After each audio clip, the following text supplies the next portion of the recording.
ملي كنمشي لكازا كنسمع هذيك السير انا بيدي كنبغي نجري. Nous on les connaît. Ok, au moins ils nous connaissent pas. Ils vont nous connaître. Ils vont voir qui on est. Yeah.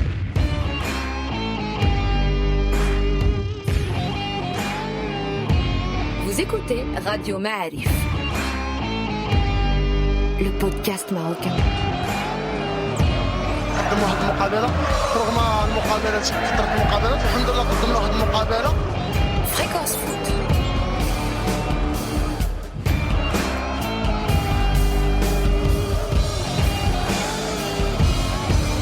Libre sur le web. Bonjour à vous, bienvenue sur Fréquence Foot. Radio Ma'arif vous accueille en direct du Festival des Saouira où, comme rien ne nous fait peur, on parle, on écoute de la musique et on parle de foot. Alors on a une sacrée composition d'équipe aujourd'hui. Je vais commencer par un titulaire de plus en plus inamovible en fait. Amin Rahmouni sur ma gauche, comment ça va? Ça va bien, il fait beau, la musique est bonne, les sardines sont fraîches, donc ça va. C'est étonnant, le ton de la voix contraste extraordinairement avec le contenu du discours. Je ne sais pas ce qu'il faut croire, si c'est une défaite ou si c'est tes mots triomphants. Là, je viens de voir jouer la Tunisie contre les Belges, effectivement. Ça n'augure pas grand-chose de bon par rapport à ce que nous réserve l'Espagne dans 2 jours, mais non, ça va. Ok, alors à ma droite, un nouveau venu. Alors je vais te présenter, tu me dis si je dis des bêtises, tu peux me contredire. Voilà, on va déjà donner son nom, Abdallah Tsourabi. L'homme dont les positions sont attendues par des millions, tout simplement. Je veux dire, il manquait quelque chose dans ce paysage médiatique marocain après ces 2 matchs de Coupe du Monde. C'était l'opinion de Abdallah Tsourabi. Bienvenue à toi. Merci beaucoup les gars. Je pense que c'était pas seulement des millions, mais beaucoup plus. Oui, ça. Exactement. Alors je vais te présenter pour ceux qui ne connaissent pas. Abdallah Tsourabi a dirigé des rédactions aussi glorieuses que celle de Zaman, Tel Quel, Le Monde Diplomatique, New York Times, etc. Voilà, et quelques journaux japonais. Abdallah Tsourabi a gagné Roland Garros, a gagné le Grand Prix de MotoGP avant Valentino Rossi. Et Abdallah Tsourabi est avec nous aujourd'hui. Même avant l'invention de la roue. Avant l'invention de la roue. Alors dis-moi, je vais te poser la question qui est rituelle désormais, qui accompagne chacun de nos pas. Kijek le Muntakhab. Nelly. Ah ouais, mais c'est comme ça qu'on me la pose tout le temps, moi. Vas-y. Alors, je vais te dire un truc qui est très très simple. Tu sais que le match contre le Portugal, je l'ai vu 3 fois. Il y a un côté Mazou, évidemment, dans ce que je viens de dire, mais je l'ai vu 3 fois. Et les 3 fois, je me disais, le Maroc va égaliser. Tu vois, c'est comme dans Titanic. Tu dis, non, ils vont pas mourir quand même. Mais, oui. Le match contre le Portugal. Contre le Portugal, j'ai vu 3 fois. Je l'ai vu, première transmission, en direct. Je l'ai vu quand il est passé en français, je l'ai vu encore en arabe. Et à chaque fois, j'espérais qu'ils allaient gagner. C'est là où on voit ton côté littéraire, quoi. C'est les langues qui priment, quoi. Non, pas même pas. Mais non, mais c'est le côté comment pour réécrire l'histoire. Et non, le Muntakhab c'est très très difficile d'en parler. C'est-à-dire que autant le premier match a été frustrant, autant on dit qu'on ne méritait pas. Vraiment, parce que c'était mauvais. On a joué 20-25 minutes, les 20 premières minutes qui étaient très très bien. Après, c'était vraiment, je dirais pas un naufrage, mais bon, c'était pas terrible. C'est une paralysie, disons. Qui n'augure rien de bon pour le reste. Autant pour le match du Portugal, vraiment, c'était l'un des meilleurs matchs que j'ai vu du Maroc depuis très très très longtemps. Je me rappelle pas d'un match où les Marocains, l'équipe nationale, a été aussi combative, a été aussi intelligente au niveau du jeu, où des joueurs vraiment ils ont été brillants. Donc voilà, il y a des réglages, bien sûr, il y a des choses à faire, mais je pense pas que le but, je pense qu'on en parlera plus tard, mais je pense pas que l'objectif serait de gagner la Coupe du Monde. Mais bon, je pense que ça sera un bon début. Donc tu as fini ce 2e match avec un sentiment, on en parle de nos sentiments ici après ce match, plutôt de la fierté, de la frustration, de la colère, de la révolte. J'ai lu ça sur les réseaux sociaux, il fallait inventer quelque chose qui soit entre la fierté et la déception. Voilà, c'est un mot, un sentiment. La fierception. La fierception. La défierté. La défierté. Ou la défierté. La défierté. Ou alors juste accueillir les 2 sentiments ensemble et les prendre et puis voilà. Et qui sont parfois consécutifs. Voilà, tu peux être déçu, ensuite fier, ou fier, ensuite déçu. Ouais. Voilà. Bon, maintenant que tu m'as parlé de ce dernier match, moi, je voudrais quand même vous poser une question très très simple. Comment on aborde ce match parce qu'il faut quand même être conscient que le jugement qu'on va avoir sur cette Coupe du Monde, parce que c'est 3 matchs la Coupe du Monde pour l'équipe du Maroc, sera lourdement impacté par un match sans enjeu. C'est-à-dire que ce match, effectivement, n'a pas un gros poids sur notre futur. Par contre, si tu prends une valise, ou bien si tu gagnes, c'est 2 choses qui sont très différentes par rapport à ce que l'histoire va retenir. Et ce sentiment global, si c'est de la fierté, ça va être encore plus... mais si par contre, si tu t'inclines une 3e fois, encore une fois sans marquer de but, ça va être difficile de continuer à avoir une position positive, sans remettre en cause le staff ou quoi que ce soit. Mais par rapport à la performance, ça va être difficile de continuer à avoir un discours positif avec 3 défaites si elles se profilent et 0 but. Alors comment vous voyez les choses? Comment il faut aborder ce 3e match? Ça dépend en fait si au bout de la chaîne tu vois ça sous le prisme du simple bilan comptable. Effectivement, si tu repars avec une valise ou même une énième défaite, ça nous fera, qu'on le veuille ou pas, les chiffres sont têtus, 0 points en 3 matchs et 0 8 marqués. À part si on en plante 1 ou 2 bien entendu. Mais perso en tout cas, c'est pas ce que j'aurais traité de cette Coupe du Monde, que ce soit tant contre l'Iran, même si on a pêché par pas mal de petites choses, que contre le Portugal où je nous ai trouvé très très bon. Je pense véritablement que je dis pas que mission a été remplie parce que dès le début, utopique de penser qu'on aurait pu aller au second tour dans un groupe aussi relevé, c'était très très compliqué. Mais attention, c'est peut-être utopique, mais l'Iran est en passe peut se qualifier. C'est-à-dire que dans l'optique où on est deux équipes équivalentes, on n'en est pas en tout cas à 15 km en dessous d'eux, ils sont aujourd'hui dans une position où ils sont qualifiables et c'est ce qu'on aurait voulu. C'est-à-dire pouvoir avoir un troisième jour. Mais tu es d'accord avec moi qu'aujourd'hui se qualifier au second tour aurait relevé du miracle, de l'exploit, ce qui existe en sport plus que le miracle. Bien sûr, oui. Mais voilà, moi je pense que ce troisième match, si on l'aborde dans les mêmes conditions, avec peut-être un peu plus de réussite, parce qu'elle va être obligatoire que contre le Portugal, moi ça me suffira très largement assez. Tu sais, moi je pense que tu te trompes. Voilà. Je le dis gentiment, parce que tu es mon pote, mais quand même tu te trompes. Je pense que si jamais ça se passe mal demain, tu vas.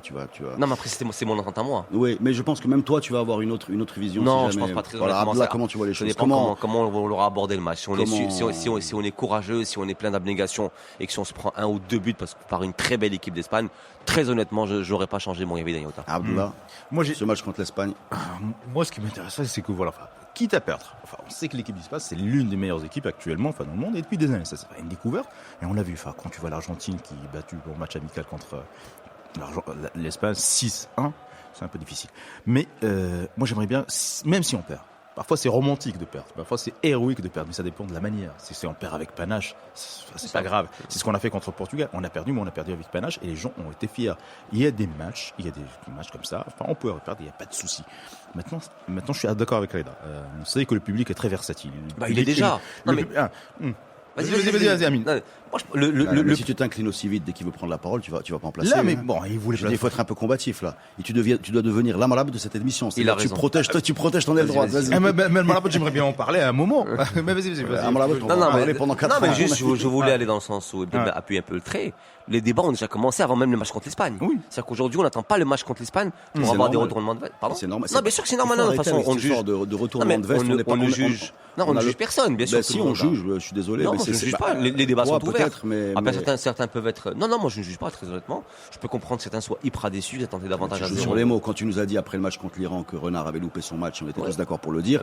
Tu juges, voilà. Donc ne me dis pas que tu juges pas. Non, je juge la prestation de Renard sur un match, ce qui est logique. C'est bien ce qu'on dit. Non, moi je parlais des gens aujourd'hui qui estimaient qu'il fallait jeter le bébé avec l'eau du bain parce qu'au bout de 2 matchs on avait 0 points. Moi je parle de ça, Reda. Non, quand tu dis juger, non, mais c'est ça le problème, c'est que par le biais de certains commentaires excessifs, on a envie d'interdire toute critique, et c'est aussi dangereux d'un cas comme dans l'autre. Il est aussi excessif de jeter l'eau du bain avec, je sais pas comment tu le dis, avec Renard, que de se dire non, on critique pas, on juge pas, on machin. Non, on parle, on dit ce qu'on pense. Voilà. Donc la fini. Non, mais histoire de comptabilité, de romantisme. Je disais, le public aussi, il est très versatile. C'est-à-dire, on a vu, le public, il peut aussi. C'est-à-dire, imaginons, voilà, une défaite lourde, et voilà, sans panache, sans gloire. C'est-à-dire, c'est un match terne. L'équipe marocaine est complètement déchiquetée par l'Espagnol. Bien sûr qu'il y aura un retournement. Alors comment tu l'aborderais ce match? Tu es dans les vestiaires, là, tu leur dis quoi? Tu leur parles de quoi? De rigueur, de plaisir, de relever la tête, de rattraper une compétition moyenne. Tu leur parles de quoi? La dynamique déjà, c'est une dynamique qui est positive. C'est-à-dire que les Marocains maintenant, je pense que la pression est beaucoup plus du côté espagnol sur ce match, parce qu'ils savent pas ce qui se passe. D'ailleurs, pour le match Iran-Portugal, qui aurait dû que l'Iran était qualifiable? Mais si j'étais entraîneur, je sais, Renard, il le fait très très bien. C'est-à-dire, on est sur une pente qui est positive. C'est-à-dire que on n'a rien à perdre. C'est les Espagnols qui ont la pression. Deuxième chose, les Marocains ont été fiers. Une grande partie des Marocains ont été fiers. Donc il faut continuer sur cette lancée. Il faut jouer vraiment qu'on avait joué contre le Portugal. Et maintenant, ce qui m'intéresse aussi, c'est qu'il y a toujours un côté mythologique dans la Coupe du Monde. C'est-à-dire que nous tous, on est dans la même génération quasiment. On est dans la même génération. On se rappelle très très bien ce qu'on faisait en 86 quand on était petit en train de regarder les Marocains jouer. Il y a toujours quelque chose qui est formateur de l'imaginaire public, de l'imaginaire collectif. Donc le match contre l'Espagne, ça fait partie de cette composante de l'imaginaire collectif. C'est-à-dire qu'il y aura des enfants qui ont maintenant 10 ans, dans 30 ans, 40 ans, 50 ans, ils vont parler du match contre l'Espagne. Donc il faut l'aborder dans ce sens-là. Alors vous vous rendez compte un peu de Abdallah qui va nous expliquer que lundi soir, nos footballeurs peuvent devenir un marqueur générationnel et poser leur empreinte sur notre ADN collectif. C'est plus facile quand tu vas en Coupe du Monde une fois tous les 20 ans. Oui, effectivement. Moi aujourd'hui, la seule Coupe du Monde que j'ai occultée un petit peu dans mon souvenir, c'est celle de 70, j'étais pas encore né, et c'est celle de 94 parce que pour moi c'était un gâchis monumental. Oui. Mais sinon, effectivement, 86 a été un marqueur. Pourrait finir par ressembler à 2018, 94. 2018 pourrait ressembler à 94. Non, je suis pas d'accord parce que justement parce que Attention à ce troisième match, je vous le répète. C'est déjà il peut tout changer. Ce troisième match, on peut se prendre un 4-0 easy. Maintenant, je pense que autant le résultat dépendra beaucoup de l'équipe adverse, autant l'envie ne dépend que de nous. C'est pour ça que moi je nuance, comme tu dis, ce match-là peu. Mais je suis désolé. C'est ce que tu viens de dire. Il faut qu'on isole ça et qu'on le mette dans le jeu. Non, mais c'est vrai, parce qu'aujourd'hui, qu'est-ce qu'on retient de ce match du Portugal? C'est pas tant notre prestation. On n'a pas été flamboyant, notamment au niveau de l'attaque. On n'a pas été efficace, mais on a montré de l'envie, de l'abnégation. Ça, il ne tient qu'aux joueurs de l'équipe nationale et du staff de le reproduire. Alors justement, après effectivement derrière tu peux t'en prendre 3, mais en ayant mis autant d'envie que le match avant. C'est une formidable passe en retrait décisive que tu m'as lancée, puisque cette envie, cette abnégation, cet état d'esprit qu'ils ont montré en particulier du deuxième match n'est-il point lourdement remis en cause par les déclarations de Benatia qui a tiré verbalement, on va garder les métaphores guerrières de côté, on a les Fina et Fina, qui a vraiment attaqué Mustafa Hadji sur un ton revanchard en disant voilà, il y a des gens avec nous qui nous ont traités de guignols, etc. Est-ce que là, vous croyez qu'on est dans une cohésion de groupe qui est maintenue ou point B, ce que je ne souhaite pas, mais qui est une possibilité qui existe, les choses se sont dites crûment dans les vestiaires, dans l'hôtel, et on est dans une phase qui n'est pas celle de l'abnégation et de la cohésion, mais qui est celle un petit peu du règlement de compte. Abdallah, comment tu vois cette intervention de Benatia à la fin du deuxième match? Je pense que l'intervention était un peu hâtive. Il fallait pas en parler en ce moment. Et surtout pas après ce match. C'est de Abdallah diplomatique. Bah oui. Elle était hâtive. Ouais. C'est une euphémisme. Mais en même temps, on comprend Benatia aussi. C'est-à-dire, on comprend. On voit tout. Non, c'est compréhensible, c'est humain. C'est-à-dire, quand on voit toute la pression qui est sur l'équipe nationale, sur Benatia, capitaine d'équipe, etc. On pourrait le comprendre. Mais elle était hâtive. C'est-à-dire, il fallait pas en parler en ce moment. Peut-être qu'il fallait attendre le retour de l'équipe nationale et mettre les choses à plat et dire voilà ce qui ne marchait pas. Là, maintenant, ce qui fait. On va quand même juste expliquer aux gens ce qu'on sait aujourd'hui, parce que tout n'a pas été clairement dit. Voilà les informations qu'on a. Alors, on n'est pas en Russie, on est à Souala. Mustafa Hadji a fait une intervention après le premier match où il a essayé de recadrer l'équipe qui était un petit peu... qui était parti, on peut le dire que c'était un petit peu relâché. Voilà. Cette intervention a été globalement bien prise par le groupe, mais pas par Mehdi Benatia. Alors il y a deux façons de voir les choses. Il y a un qui lui a reproché d'avoir été agressif. On peut voir les choses de plusieurs angles différents. Voilà. Mustafa Hadji a joué son rôle. D'ailleurs, effectivement, ils sont réveillés dans le deuxième match et donc finalement l'intervention était positive. Ou comme Mehdi Benatia, il n'a pas de statut, il n'a pas été posé là pour nous recadrer. C'était le rôle de l'entraîneur, comme il l'a pas fait. De quoi il se mêle.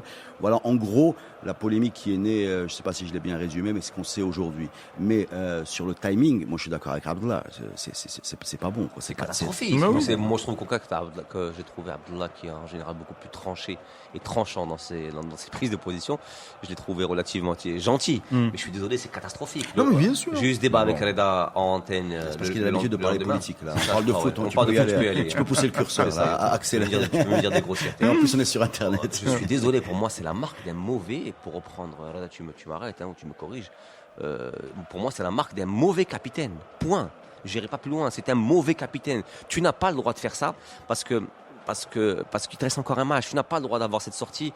Ton linge sale, tu le règles avec qui que ce soit en interne. Tu fais ton match et par la suite, tu veux même quitter l'équipe nationale. Tu le fais, c'est ton problème. Là, tu es encore en Coupe du Monde. Maintenant, je pense pas que c'est une incidence sur le troisième match. Pourquoi?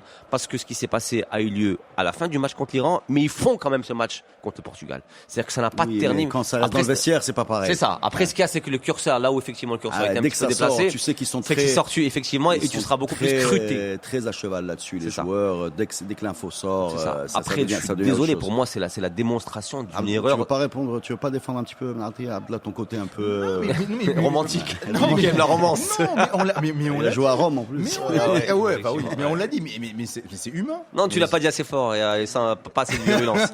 Je voudrais que tu appuies le trait. Non, mais tu sais, moi quand j'ai vu la déclaration, moi j'étais complètement surpris. Tu as cassé la télévision. Non, j'ai pas cassé la télévision. craché Je dessus. regarde sur mon téléphone, je tiens encore. Tu as mon giflé ton téléphone, chien. il est encore neuf, donc je vais pas casser mon téléphone neuf. Non, le problème c'est que voilà, c'est une déclaration qui, comme tu dis, Ami, c'est une déclaration qui est catastrophique, mais c'est le timing.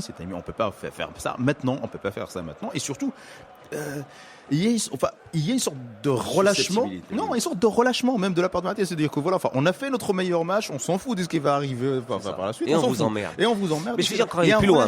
Tu sais pourquoi j'en ai voulu avec Benatia, pas sur le moment, mais après. Parce que j'ai l'impression que, en faisant ça, Benatia met davantage encore de pression sur Renard parce qu'il sait qu'il ne va pas le virer. Parce que quand tu es un joueur moyen, allez, tu sais qu'il y en a 3 derrière qui posent au portillon et que tu peux te permettre. Mais tu peux te passer d'un Benatia quand tu es Renard contre l'Espagne. Tu vas devoir t'en passer parce que globalement, il symbolise une génération qui va, je pense. Très possiblement son dernier match. On parle de 4 noms qui sont déclarés. Voilà, on parle de Benatia, Ahmedi, Bossofa et Dacosta. Qui après la Coupe du Monde sont susceptibles avec des statuts différents. Mais bien sûr. La Coupe d'Afrique. Mais je suis désolé. Je pense que cette équipe va. Oui, la Coupe d'Afrique dans un an, en juin, t'as le temps de préparer. Mais je suis désolé, tu fais pas ça quand tu sais que Renard, et d'ailleurs là tu aurais dû le relever, tu l'as assez relevé comme ça, on ne part qu'avec 3 défenseurs centraux. Donc aujourd'hui, les Benatia, c'est comme s'il avait l'immunité, le collet d'immunité, et qui se permet quand même de faire cette sortie qui est pour moi criminelle avant un match crucial contre une très grande. Criminel. On fait un podcast. Mais c'est pas une raison. Je suis désolé. Je peux aller au sommet de la montagne et pousser et appuyer les traits autant que je veux avec le plus gros des marqueurs. C'est criminel. Tu fais pas ça quand tu dois jouer l'Espagne 4 jours après. Bon, criminel, je suis pas d'accord. Tout le reste, oui. On va faire une petite pause et on revient tout de suite. Vous écoutez Radio Ma'arif. Les amis, nous sommes en direct du festival d'Essaouira où, comme rien ne nous fait peur, nous parlons de foot avec une équipe extraordinaire composée sur ma gauche de Amin Rahmouni et sur ma droite de Abdallah Tsourabi. En parlant justement de Amrabat qui est un petit peu à l'opposé de ce débat sur Benatia et sa possible maladresse, son timing, venir comme ça régler ses comptes après une défaite qui reste quand même une défaite, venir avoir un ton revanchard. Moi, c'est quelque chose que je reproche de toute façon à Mehdi. Je l'ai déjà fait, je peux le refaire en 2 minutes, c'est d'être trop accroché, disons attaché à faire taire les critiques, les détracteurs, et ça on le voit sur ses réseaux sociaux, on le voit dans ses rapports avec les journalistes, on a toujours l'impression qu'il y a une espèce de revanche qui pour moi ternit un peu l'éclat des bonnes performances parce que il s'accompagne toujours d'une espèce de charge de genre, pas d'agressivité mais une charge de négativité qui pour moi ne sert à rien, c'est-à-dire que tu peux pas être unanime, il peut pas y avoir d'unanimité, pour moi il faut être un peu plus détendu par rapport à ça. Mais alors à l'opposé, on a quelqu'un qui nous montre que de l'engagement, qui a fini par se créer une place à part dans notre paysage footballistique, c'est Nourdine Amrabat. Alors, parle-moi un peu de Amrabat. Alors, Amrabat, c'est un joueur que j'aimais pas du tout. Je pense qu'on était plusieurs à ne pas aimer Amrabat. C'était le mec, tu dis.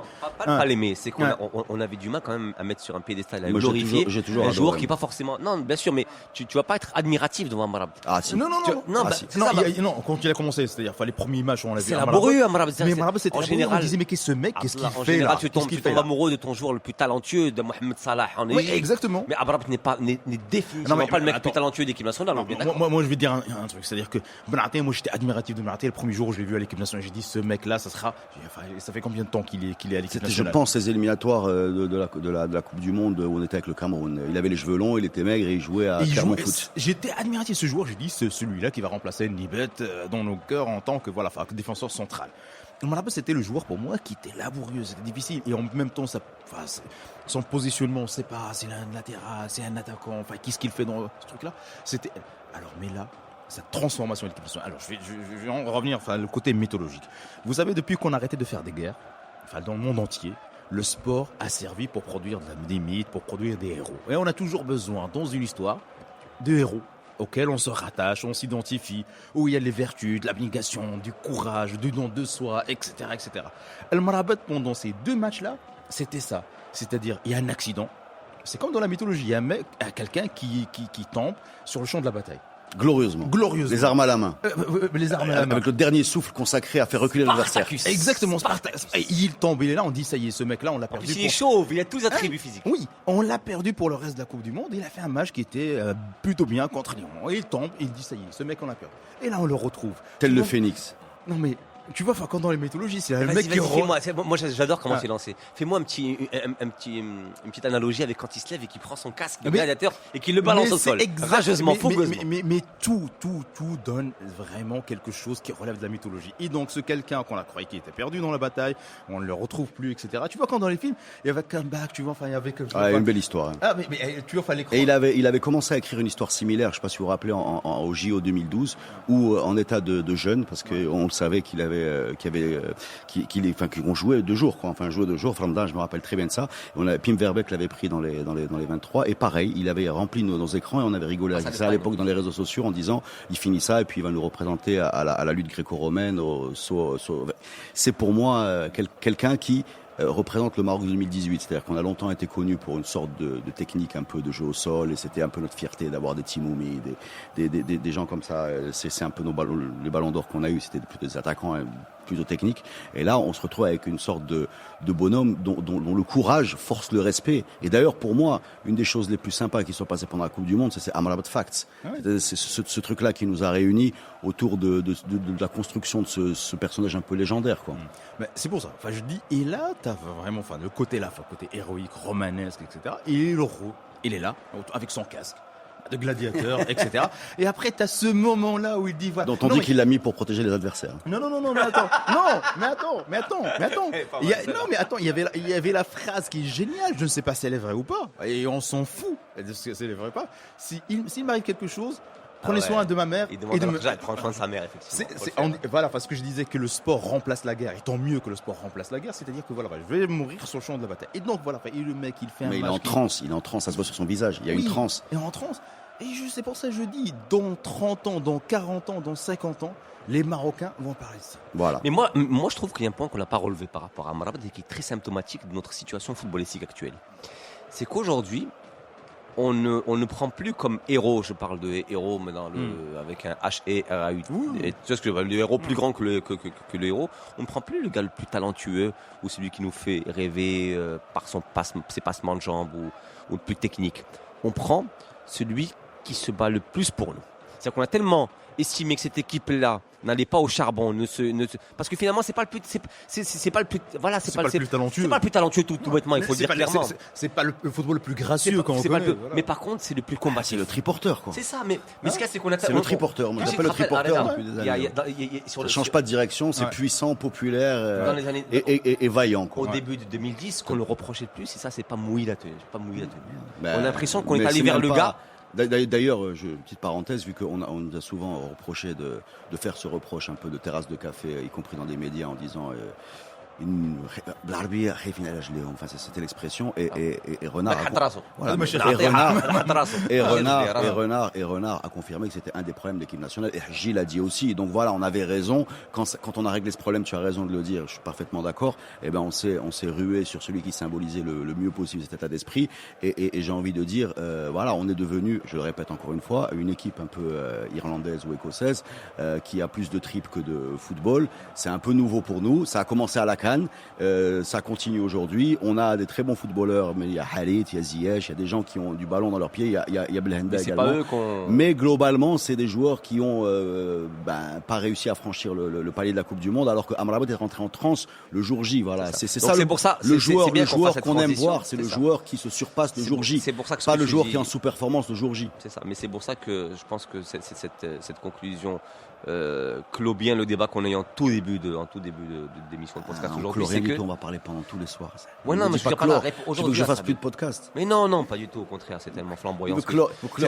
C'est tellement flamboyant ce que tu produis comme parole, Reda. Je parle juste d'aujourd'hui en particulier. C'est que j'ai l'impression que même si on se prend une mini valisette, je parle pas non plus d'un van contre l'Espagne, pour peu qu'on y mette l'état d'esprit, je ne pense pas qu'on reviendra aujourd'hui sur le sentiment qu'on a vis-à-vis de cette équipe nationale. Alors moi j'ai une question pour Abdallah Sorabi, comme on connaît tes capacités géopolitiques à analyser la culture, les régimes, les mouvements extrémistes et pas extrémistes. Voilà, je suis désolé, j'ai essayé de monter un petit peu le niveau de ce podcast, alors j'ai préparé la question suivante.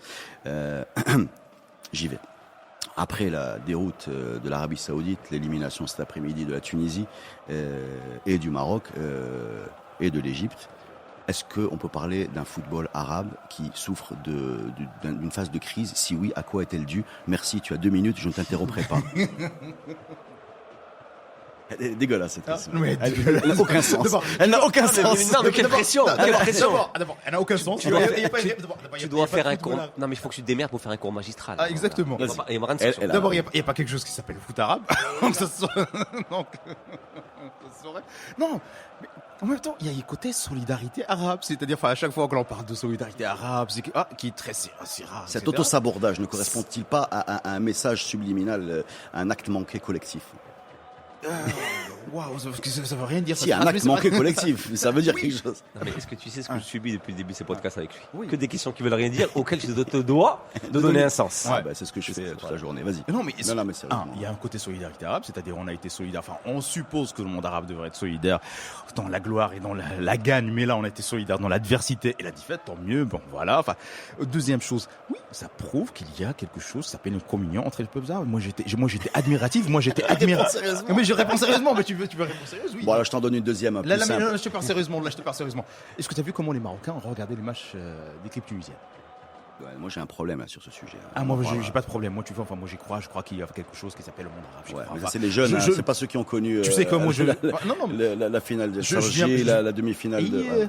Mais comme la finale 2004. Ouais, bah Roya, c'est comme la finale. Je pense pas que le Wydad de Raja c'est plus facile avant que maintenant. Je veux dire pourquoi. Je pense pas que le Wydad de Raja est moins violent.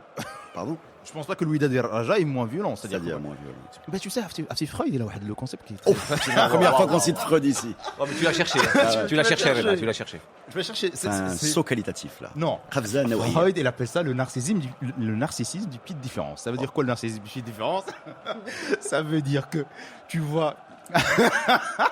Le narcissisme du pied de différence, c'est-à-dire on cherche toujours à chercher la différence avec ceux qui nous ressemblent. C'est-à-dire que je vais chercher la différence avec mon frère. Je vais chercher la différence avec mon cousin. C'est ce qui explique que toujours, c'est-à-dire que moi, je serais par exemple quand on jouait contre une équipe algérienne, tunisienne ou égyptienne, bien sûr qu'on sera virulent. Mais quand une équipe tunisienne, une équipe algérienne, quand une équipe égyptienne joue contre une équipe, je ne sais pas, du Mozambique, bien sûr qu'on va supporter l'équipe tunisienne, l'équipe algérienne, etc. Donc moi, je voyais ça par exemple. J'admirais comment les Marocains, ils ont regardé le match de la Tunisie, ont été admiratifs. Moi, j'étais là comme beaucoup, entre nous, on regardait le match de la Tunisie contre la Belgique. Je voyais que la déception sur les visages des gens qui ont regardé ça. Alors, moi, docteur, parce que tant qu'on y est, j'ai profité que tu sois là, c'est gratuit en plus. Ouais. Moi, j'ai un gros problème. Je ne supporte définitivement pas l'équipe égyptienne, mais j'adore Mohamed Salah. Comment je dois faire? Bah, tu sais que les Égyptiens, eux aussi, ils détestent l'équipe égyptienne, mais parce qu'il y a Mohamed Salah maintenant, ils supportent l'équipe égyptienne. Je sais pas si vous avez vu, puisqu'on parle de n'importe quoi. Vous avez vu l'égyptienne skin Déjà, on parle pas de n'importe quoi, on parle de Freud et de foot. Là, il y a deux options. Non, je dis n'importe quoi de ma part. C'est-à-dire que, je sais pas si vous avez vu la vidéo d'un mec, un Égyptien, dans sa voiture. Dans 7 minutes. Ce monologue. C'est un monologue. Il est génial. Je pense que c'est la même chose. Un Marocain aurait pu tenir le même discours. C'est-à-dire que on se ressemble. Il y a des déceptions sur le plan politique, il y a des déceptions sur le plan économique, il y a des frustrations sociales, des problèmes. Sexuels, mais évidemment. On part pour toi. Amin Al-Hamouni, carton jaune. Non, mais tu t'énerves là, tu t'envoies. Reda il fait une analyse politique. Tout le monde a. Et on a vu, c'est la seule chose qu'on attendait, c'est des victoires. C'est des victoires. Qui ne verrent pas. Bon, alors maintenant au point où on en est, il y a deux options. Après avoir basculé du côté de la géopolitique, de la frustration et de Freud, soit ce podcast va conquérir le monde, soit il va nous précipiter dans les ténèbres de deux écoutes, c'est-à-dire nos familles respectives. On va faire encore une pause parce qu'il y a encore beaucoup de choses à dire. Vous êtes sur Fréquence Foot. Bienvenue les amis, avec moi Abdellah Tsourabi qu'on retrouve sur tous les réseaux sociaux avec son vrai nom parce qu'il n'a rien à cacher, et Amin Al-Hamouni qui lui s'est planqué derrière un pseudo en espérant perdre ses détracteurs, c'est ça? Qui est Amin Al-Hamouni. Ah ben exactement, c'est ton vrai nom. Ah oui. En fait tu aurais pu changer, c'est j'y quel peux rien aujourd'hui J'y peux rien. qui permet d'assouplir tout ça. J'y peux rien. Bon les amis, dernier partie de Fréquence Foot. En direct des Saouira, on va se poser en citoyen du monde. Parlez-moi des équipes qui vous ont impressionné, fait rêver. Vous avez droit à un sujet chacun. Amine, de quoi tu veux me parler? Des routes de Messi, de la Belgique? Non, c'est pas voilà. De quoi, je sais pas de quoi tu veux aujourd'hui, parler? je suis impressionné par l'animation offensive de la Belgique. pense ils avaient des réglages à faire, notamment sur le dernier Euro. Là, je pense qu'ils sont prêts. Ils sont prêts pour faire une très belle Coupe du Monde. Ils ont tout. Ils ont de la finesse, donc notamment Eden Hazard et De Bruyne, qui fait une saison magnifique à City. Ils ont de la puissance avec Lukaku. Ils ont tout derrière. C'est très très solide. Ils ont probablement l'un des meilleurs gardiens du monde actuellement. Ils ont tout. C'est une équipe complète. Il y a une formule en football qui est une équipe équilibrée. Je pense que cette équipe belge est Quand très tu dis équilibrée. ils ont tout, c'est pour aller au bout éventuellement, tu les Oui, vois. c'est pour aller au bout, ou tout du moins le dernier carré minimum. Donc moi, je dirais la Belgique. C'est bizarre hein, parce que contrairement à l'Euro, on en parlait l'autre jour, contrairement à l'Euro qui ouvre la porte à des surprises comme le Danemark ou la Grèce, la Coupe du Monde en fait c'est un club très fermé. Hein. On a l'impression qu'il faut taper à la porte des années et les deux derniers vainqueurs uniques ont été la France en 98 et l'Espagne en 2010, qui sont deux équipes qui avaient toute la légitimité pour le gagner. Mais toi tu verrais carrément la Belgique à ce niveau-là. Quoi. Non, pour moi, aller au bout, c'est déjà une finale, c'est quasiment aller au bout. Hein. Après une finale, se joue sur tellement peu de choses. Voilà, une Abdullah, la demi-finale ou une finale. La Belgique, tu veux dire La quelque chose sur Belgique, enfin, j'ai regardé, c'est une équipe qui est fantastique, admirable. Enfin, il y a un niveau de jeu, enfin, surtout, pas en défense. Moi, la défense, elle est très lacunaire. Enfin, beaucoup de problèmes. On a vu tout à l'heure, enfin, pour la Tunisie, s'il y avait, des bons attaquants, des bons, avant-centres, ça aurait, ils auraient pu marquer beaucoup plus que ça. Moi, enfin, c'est pas la Belgique. Moi, non, c'est pas, je dirais pas l'équipe. De quoi tu veux nous parler? Tu es libre sur le web. L'Argentine, vas-y. C'est ce que je voulais faire, mais vas-y. Ah, pardon. On fera ensemble, hein, tu sais, c'est un peu le principe d'un dialogue. Tu sais que moi, j'ai toujours supporté, tu sais, j'ai toujours supporté deux équipes. C'est l'équipe nationale et l'équipe d'Argentine. C'est pour moi, la Coupe du Monde est réduite, généralement, à la prestation d'Argentine. Je peux te raconter tout, mes souvenirs avec l'Argentine et la Coupe du Monde. 86, évidemment, Maradona. Que ce soit 90, évidemment Maradona. 90, la plus mauvaise équipe d'Argentine. Enfin, maintenant, il y a celle-là qui est pire. Mais en tout cas, voilà. Goycochea qui sort de nulle part. Gardien, remplaçant qui devient un héros, en arrêtant plein tuyau. Le but de Caniggia contre le Brésil supérieur. Les larmes de Maradona. Et l'Argentine qui gagne. La demi-finale à Naples. L'Italie. C'est copieusement sifflé. Et l'Italie qui était. Le stade était divisé. Là, il y a un bouquin qui était qui est sorti sur ça. Et l'Italie qui était supérieure largement. C'est un blague sur l'habit italien qui s'est penché sur cette question. Exactement. 94, Maradona, dopage. Et surtout, le match le but contre la Grèce. Surtout le match juste après. L'absence de Maradona, on a dit cette équipe est morte. Et je pense que c'est un des plus beaux matchs de l'histoire de la Coupe du Monde. Argentine-Roumanie.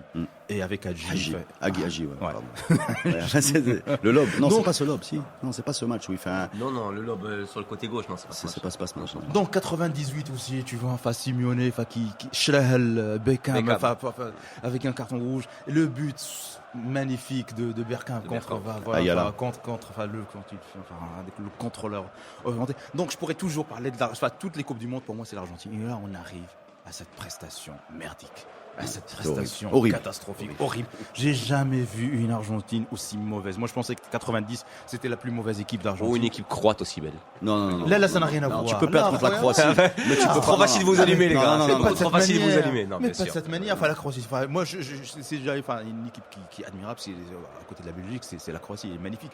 Mais l'Argentine, attends. Est-ce que tu as vu comment l'Argentine est entrée à deuxième mi-temps? Personne ne se parlait. Les joueurs ne parlaient pas. Il y avait aucun mouvement. Ils avaient l'air en infériorité numérique dans toutes les parties du terrain. Ce qui mathématiquement est un mystère. Est-ce que tu as vu la sortie de vestiaire? Les gens, ils sont sortis, ils se parlaient même pas. C'est pour ça que je pense qu'ils vont exploser contre le Nigeria. Moi, je pense que le vestiaire a explosé, là, à mon avis. Je veux bien qu'il y ait des Coupes du Monde qui commencent mal et qui se terminent glorieusement. Mais quand tu vois la nature des déplacements qu'il y avait autour de Messi, le fait qu'ils étaient battus sur à peu près toutes les zones du terrain, la nature des buts, l'absence de cohésion, moi, j'ai très peur que ça se termine encore plus mal que là où ils en sont. Tout ça, mais une deuxième question, es-tu une groupie de Messi? Es-tu une groupie de Messi dans les jours normaux? Groupie de Messi, oui. Oui. Alors, obligé, tu me fais un 2 lignes sur Messi, sur cette Coupe du Monde. Vas-y, Messi. Tu vois, Messi, on a toujours avec le débat d'est-ce qui est meilleur, est-ce que c'est Maradona ou est-ce que non, on l'a pas, nous. Moi, c'est tranché. Moi, si c'est tranché, c'est tranché. Ne serait-ce que par l'âge. Pour moi, c'est Maradona. Même le débat, je le refuse, moi. Donc, tu sais. Question de génération. C'est question de génération. C'est comme c'est le débat sur est-ce que c'est Jordan et c'est LeBron. Est-ce que c'est qui est le meilleur en termes de statistiques? LeBron va peut-être qu'il répond pas à la question, mon ami. Je suis une groupie de Messi. Je suis une groupie de Messi. Bien sûr. Moi, je veux vous. Ouais. Non, Messi en Coupe du Monde. Messi en Coupe du Monde. À Coupe du Monde. Mais je pense pas que c'est le premier seulement de Messi. C'est-à-dire que c'est le premier de l'équipe.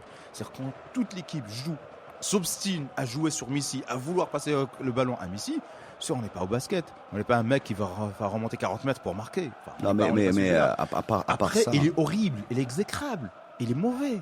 Et même c'est son rapport avec d'autres joueurs. J'imagine la profession de foi comme ça doit t'arracher la gueule. Ah mais bien sûr.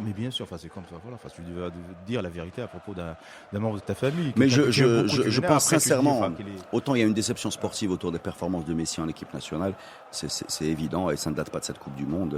Il a échoué en finale il y a 4 ans. Il a échoué au penalty, enfin dans 2 finales également de Copa América. Mais pour moi, il y a un véritable mystère qui devrait être posé en débat. Comment on peut avoir une telle inadéquation entre d'un côté le talent et la capacité à porter le leadership d'une équipe. En général, un talent individuel à ce niveau-là va avec des épaules un peu plus solides, va avec une légitimité, va avec une façon d'organiser son équipe autour de son talent qui optimise ce que faisait Maradona, qui optimise les capacités de chacun. C'est-à-dire que je suis très fort, je suis beaucoup plus fort que vous, mais je vais vous rendre meilleur. Là, autour de lui, il ne les rend pas meilleurs du tout. C'est-à-dire que ceux qui sont autour de lui sont tous moins bons qu'individuellement. Voilà, c'est ça ce qui est terrible. C'est évident parce que déjà, il y a 99% des footballeurs dans le monde sont moins bons que Messi.